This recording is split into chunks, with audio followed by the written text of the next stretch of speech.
Assalamualaikum warahmatullahi wabarakatuh. Salam sejahtera untuk kita semua. Semoga kita dipertemukan kembali dalam keadaan yang berbahagia dan tidak kurang suatu apapun.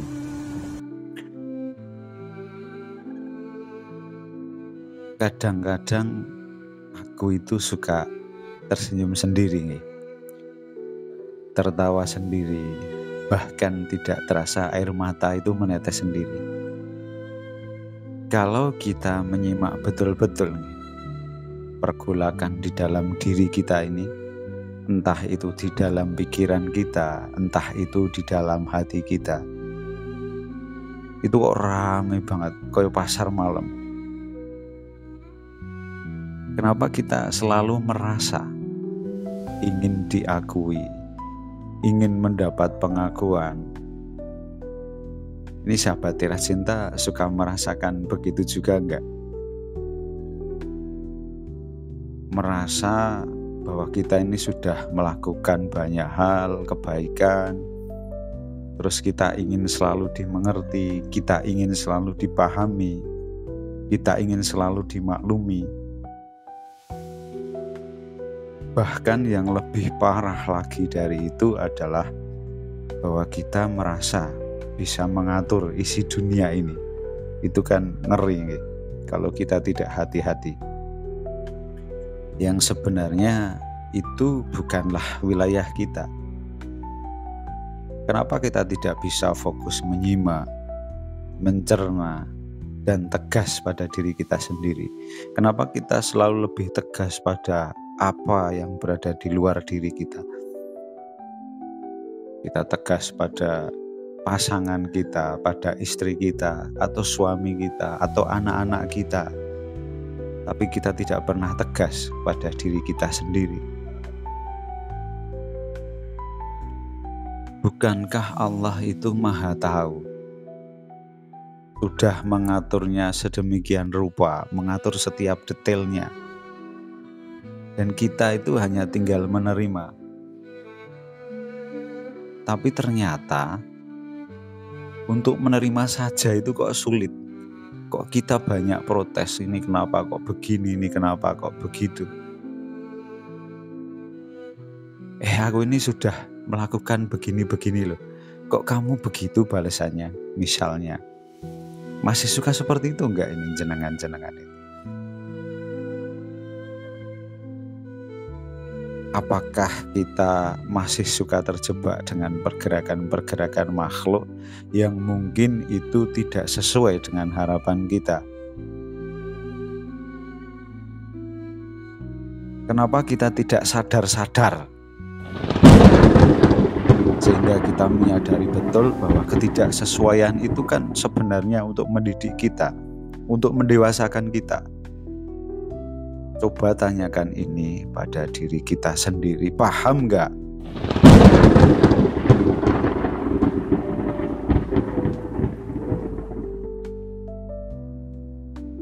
Dalam video ini kita akan menyimak kembali ceramah dari Kiai Haji Buya Syakur yang nanti akan menjawab semua pertanyaan-pertanyaan ini. Semoga nanti apa yang akan disampaikan oleh Kiai Haji Buya Syakur Yasin MA ini bisa menjadi bahan renungan untuk kita semua di momen bulan puasa ini. Semoga kita bisa betul-betul belajar untuk ngempet, untuk mengendalikan diri, untuk mengendalikan emosi kita, untuk mengendalikan ego kita, sehingga di bulan-bulan berikutnya kita tetap dalam kondisi berpuasa dalam artian pengendalian diri. Saya Teras Cinta, respect untuk jenengan semuanya. Matur suwun, wassalamualaikum warahmatullahi wabarakatuh. Rahayu.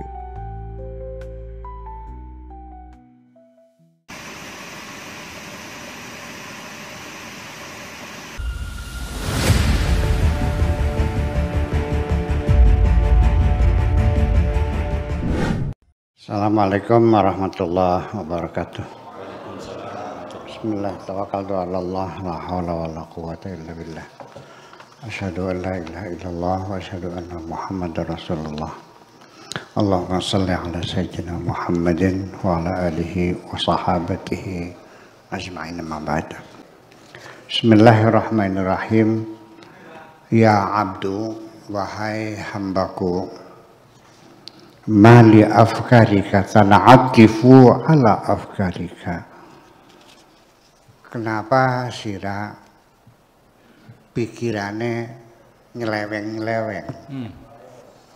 Kenapa otakmu ku sempoyongan? Kenapa logikamu kok menjadi muter-muter gak karuan? Kenapa? Dan kita setiap hari otak kita ini muter-muter, apalagi menjelang tidur. Hampir semua orang, jujur nggak? Mumpung-mumpung mikirin apa, ngitungin ayamnya orang. Iya. Mikirin dia ternaknya Pak Afkar. Kenapa? Wa ma li humumika tabitu. Kenapa engkau membawa kecemasanmu sampai di malam hari?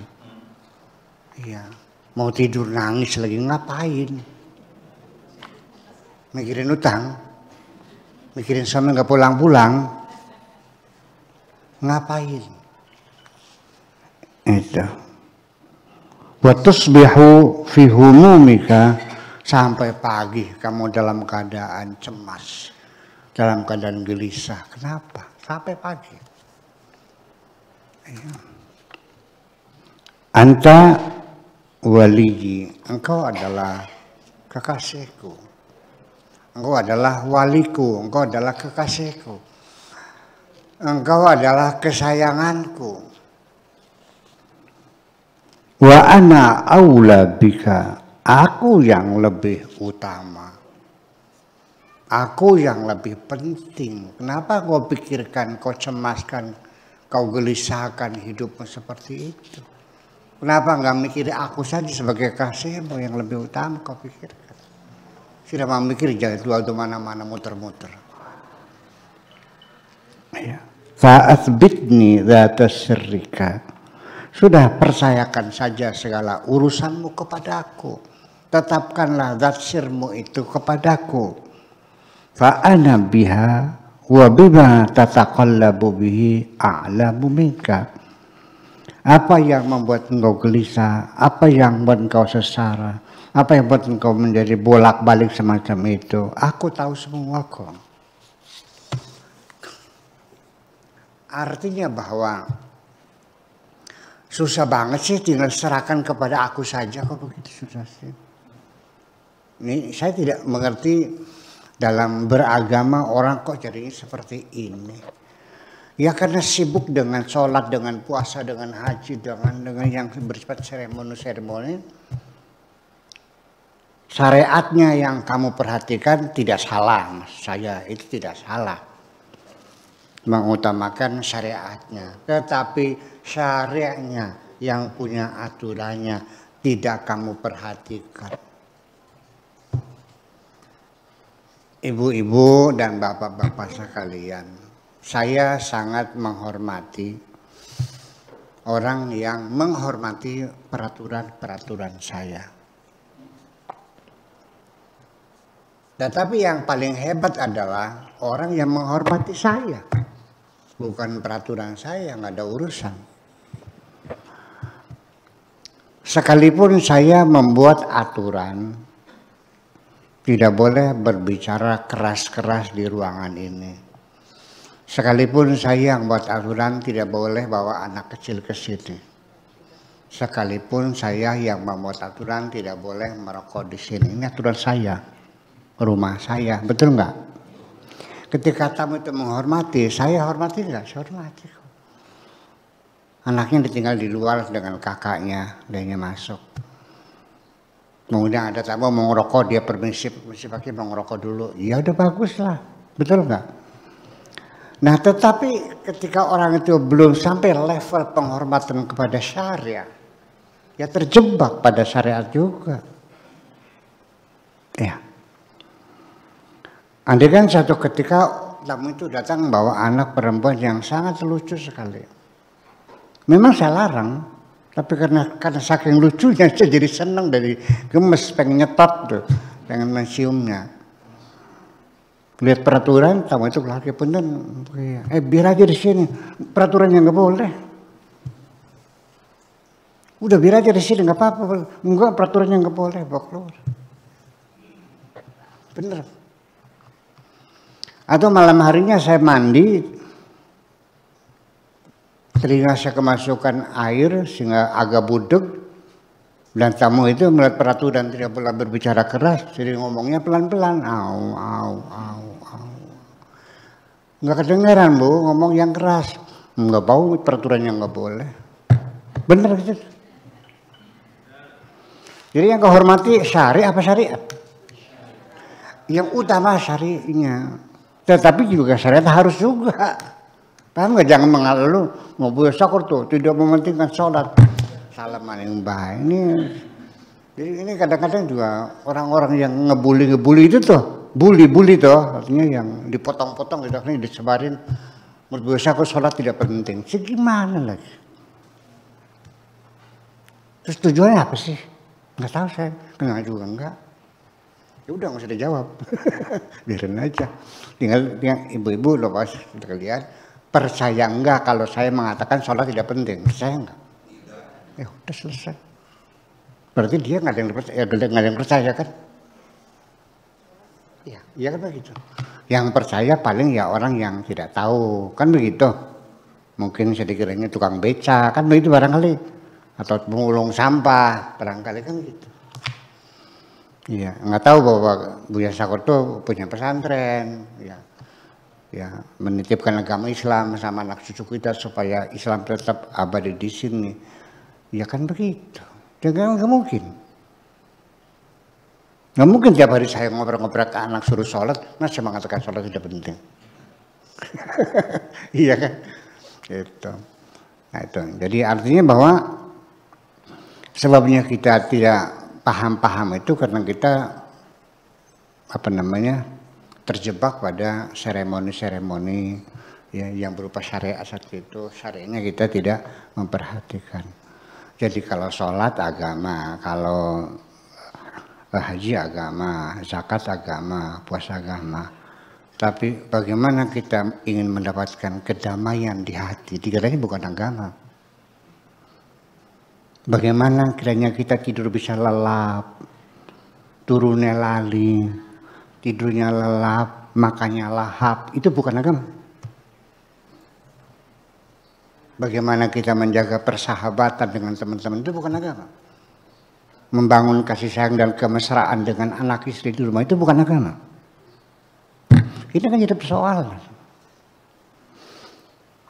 Iya, jadi dikiranya itu persoalan kita sendiri gitu, sudah. Ini yang susah saya, yang makan saya, ya Allah mah nggak ada urusan. Tinggal menyerahkan saja, ya Allah, ufawwidu amri ilallah. Kuserahkan segala urusanku kepada Allah. Gara-gara orang utang nggak bayar-bayar, kamu nggak bisa tidur. Utangnya 10 miliar, uang kamu habis semuanya. Bangkrut, tertipu. Ada nggak yang berpikir ya udahlah, barangkali itu kehendak Allah. Mungkin saya punya kesalahan dulunya waktu banyak uang saya kurang sedekah. Ya udahlah saya ikhlaskan, ya Allah. Aku terima segala keputusanmu. Kau habisi hartaku semuanya. Silahkan. Yang penting ampuni aku dan minta rezeki yang lebih baik lagi. Langkah banget. Nah ini kan yang susah kan begini. Kenapa kau tidak serahkan kepada aku? Aku lebih tahu kok. Bagaimana mengganti rezekimu yang lebih baik? Iya, saku minter kah? Kamu itu merasanya lebih pintar dari Allah kok. Belum minta juga kamu kan minta ngatur Gusti Allah itu. Setiap hari kamu berdoa, itu bukan berdoa, ngatur Allah. Iya boleh. Iya. Ibu-ibu sekalian. Hal yang semacam ini bukan katanya, saya mengalaminya sendiri. Mengalami sendiri. Saya kerja di luar negeri 20 tahun ya. Betul nggak? Iya 20 tahun. Dan saya bukan TKW, bukan TKI. Yang kelas babu, yang yang gajinya hanya 3 juta. Tukang masak jadi supir. Saya sebagai high skill. Tenaga ahli. Kira-kira gajinya berapa selama 20 tahun? Banyak kan duit saya? Dihabisin sampai nol gede. Sampai kompor bodol pun nggak ada. Habis semuanya, diangkut semuanya. Silakan. Anak, istri, harta diambil semuanya. Silakan. Silakan ambillah semuanya Allah. Ambillah istriku, ambillah anakku. Aku minta istri yang lebih baik. Aku minta anak-anak yang lebih baik. Aku minta harta yang lebih baik. Selesai kan? Kok salah sih? Saya bisa tidur lelap. Terbukti enggak? Ya kenapa kamu tidak melakukannya? Kamu masih ragu-ragu soalnya. Iya, tak beli. Iya. Motor hilang. Ya Allah, aku ikhlasin itu. Minta ganti yang lebih bagus lagi. Kan ada begitu. Allah juga senang melihat sikap seperti itu. Daripada engkau menyalah-nyalakan Allah. Ya memang tidak menyalah-nyalakan Allah secara langsung. Dengan menyalah-nyalakan orang lain. Itulah sama-sama dengan menyalahkan Gusti Allah. Siapapun yang berkeluh kesah atas perjalanan nasibnya, itu sama dengan komplain kepada Allah Subhanahu wa ta'ala. Kita dimelarat gara-gara necongori ini. Iya. Supir digebukin karena kurang hati-hati, omongnya tabrakan hancur. Memangnya supir sengaja menabrakan mobil.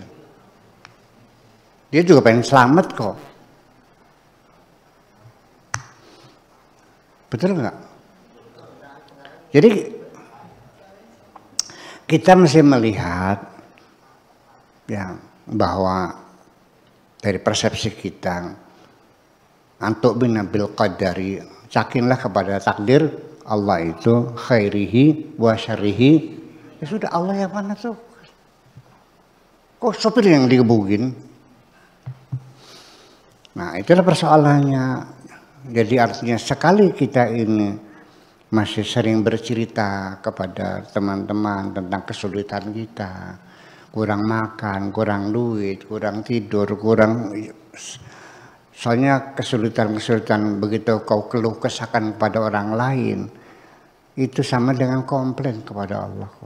Katakan jangan Nabi, man batha faqad syaka, man batha faqad syaka. Barang siapa yang menyebarkan keluh kesahnya sama dengan komplain kepada Allah. Anak santri saya nggak betah, baru kelas 2 aliyah nggak betah, dia pindah. Ketika pindah dia bercerita, pondok pesantren itu nggak enak, iya, masakannya nggak sedap, pelajarannya terlalu padat dari pagi sampai malam, nggak bisa istirahat. Guru-gurunya bego-bego. Pokoknya dia ceritakan keburukan, pengalaman pahit dia selama di pingkan. Coba HP saya dirampas, dibuang ke balong, diceritakan semuanya. Aturan-aturan yang ketat di sini dilanggar semuanya, akhirnya dia pindah dan menceritakan keburukan pondok Cadang Pinang. Saya marah enggak? Kalau Allah marah enggak digituin? Coba pakai otak dikit dong. Coba pakai otak dikit dong. Memang iya, secara psikologis ketika kita menyampaikan kesulitan kita kepada seorang sahabat, kanda kebelenakan, laki kita kok cupar, masuk pengen lagi pacaran masuk kalau bro nawari kinta, bisa laki plekesot, mengkertang ya. Diceritakan kejelekan istri, mertua juga diceritakan. Ngapain kau ceritakan itu? Keluhan yang semacam itu yang kau sampaikan kepada teman-temanmu, Itu adalah pembicaraan yang sama sekali tidak menarik kok dan membosankan. Jujur aja dah, percuma. Dia sekarang sedang bersahabat, kau buka rahasiamu. Ketika terjadi permusuhan, kunci rahasiamu ada di tangannya. Betul nggak? Rugi juga pada akhirnya. Ya wis lah, kari kenapa jadi? Kenapa kita tidak mengadu pada Allah aja? Bahkan lebih baik mengenal Allah. Ya Allah, kita urip belenak teman sia. Bahkan makan terus magis podaran apa kita ke? Mungkin lebih benar begitu. Iya. Masih mending begitu sekalian pada Allah. Memang dia yang punya kok segala-galanya. Nah itu maksud saya. Ibu saya juga sering mendoakan anak-anak begini.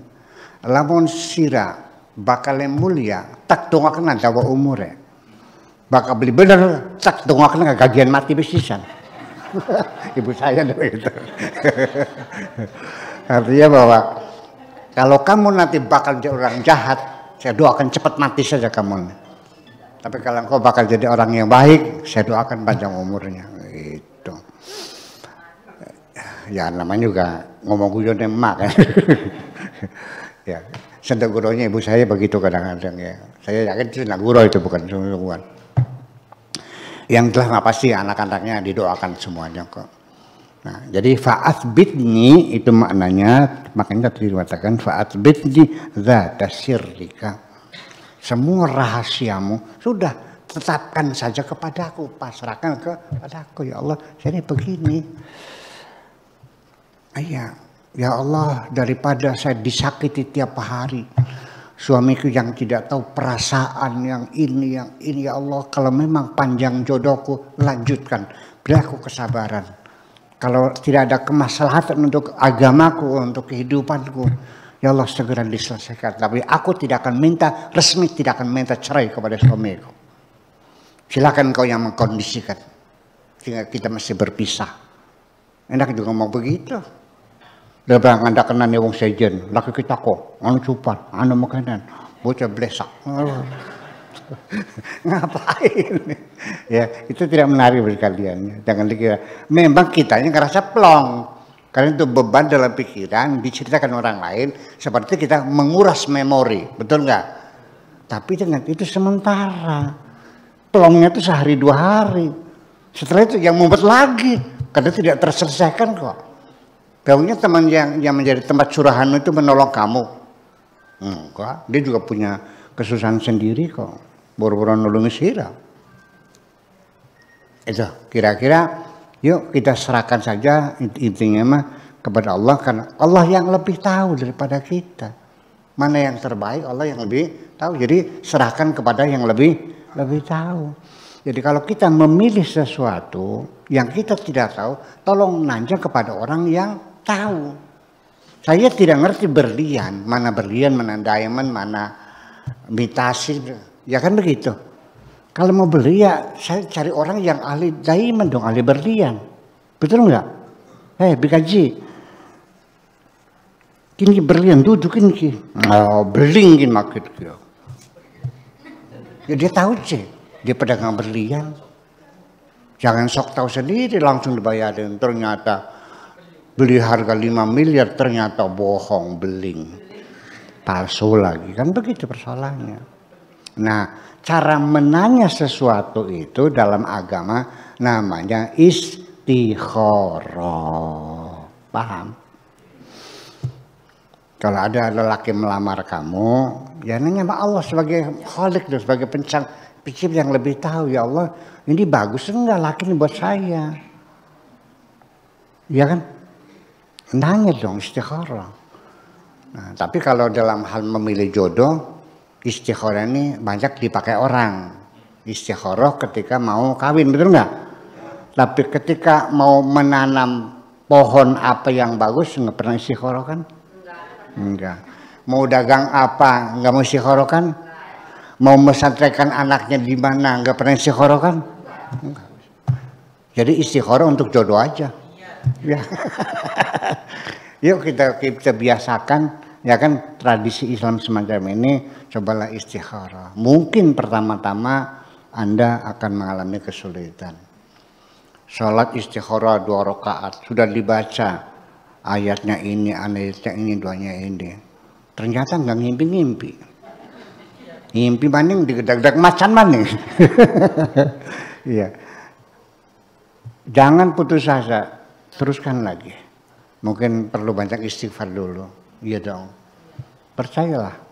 Kalau sudah ngomong ya silakan datang kepada ulama solehin minta diistikharahkan. Kan begitu persoalannya. Ya gitu. Ini poin yang pertama adalah intinya seperti itu.